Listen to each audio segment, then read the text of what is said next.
Hello there, Dr. Eric McKillican from McKillican Family Chiropractic. I'm sitting here in beautiful sunny Ventura with my brother and good friend, chiropractor, Dr. Adam McKillican from Ventura Family Chiropractic.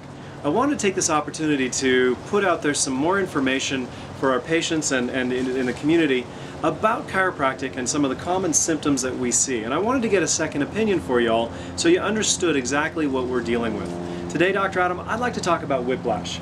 We see in our office a lot of people getting hit from behind, from the side, from multiple directions, and they get this condition called whiplash. First of all, I'd like to know, what do you think about that? What is whiplash? And second of all, I want to know if the severity, the littlest tiny accidents versus the biggest accidents, if they make a difference in the kind of injury that we're going to be dealing with.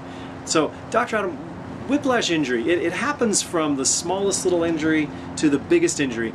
Do you see that in your office? Absolutely, yeah. And truthfully, some of the smaller impacts that don't do a lot of damage to the car cause more damage to the patient, because the car doesn't take the energy of the impact, and the energy is transferred through the car into the patient or the person, the driver. They're making those bumpers nowadays to take the energy into the person as opposed to into the car, so they don't have much car damage. Is that the case? Exactly, and then unfortunately, some of the insurance companies don't recognize that there's any injuries because there's no car damage.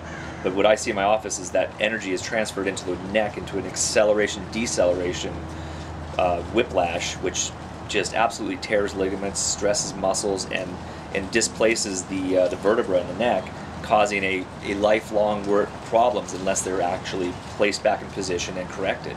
So tell me this, I've heard this also from many patients, that they come in with an injury from a car accident, their neck hurts, their mid-back hurts, and even their low back hurts. How can you whiplash the neck and the mid-back and the low back? How does that happen?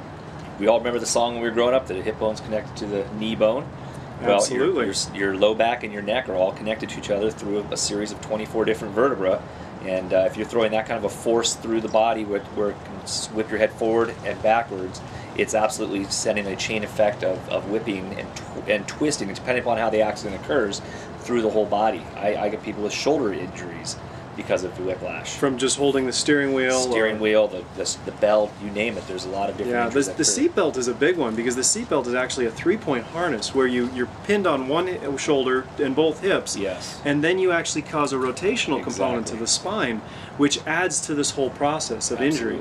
Now, Dr. Adam, why isn't it as easy as just fixing it in a matter of 1 or 2 or 3 short visits? What happens why is it that we need to see the patients a little bit more often in the beginning and then working towards recovery?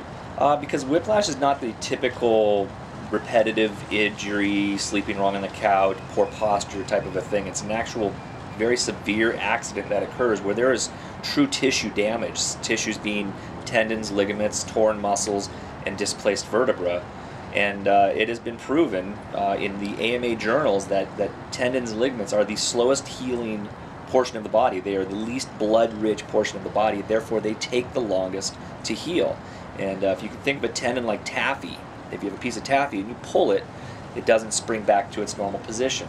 Very good point. So it takes time with repositioning those vertebrae, putting back in place so the body could then, over again, like I said earlier, 12 to 24 months of healing through the body that it takes for those tendons and ligaments to truly go back to their normal shape, and that is in the AMA journals out there. You know, and that's a good point. I'd like to point out, even our chiropractic guidelines, the ICAC, the International Chiropractic Association of California, has guidelines that support that timeline that you just mentioned of 12 to sometimes 24 months of healing. It can take that long. Depending upon the severity of the injury, and also multiple injuries in their previous history can affect that as well. Yeah.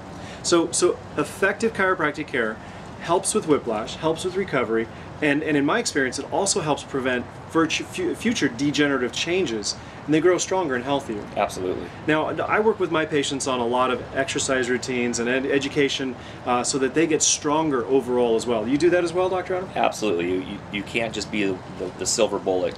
There's a lot more that goes. There's homework to do. And so we all love homework, but the fact of the matter is you have to do it. You have to take care of your spine, you have to strengthen it, you have to eat properly, you have to think positive mental thoughts, and you have to make sure your vertebra and your nervous system is fully functioning properly. With that said, I love it. Thank you very much, Dr. Eric McKillican, McKillican Family Chiropractic, Dr. Adam McKillican from Ventura Family Chiropractic, sitting in beautiful sunny Ventura, talking about chiropractic care. God bless you. Be well.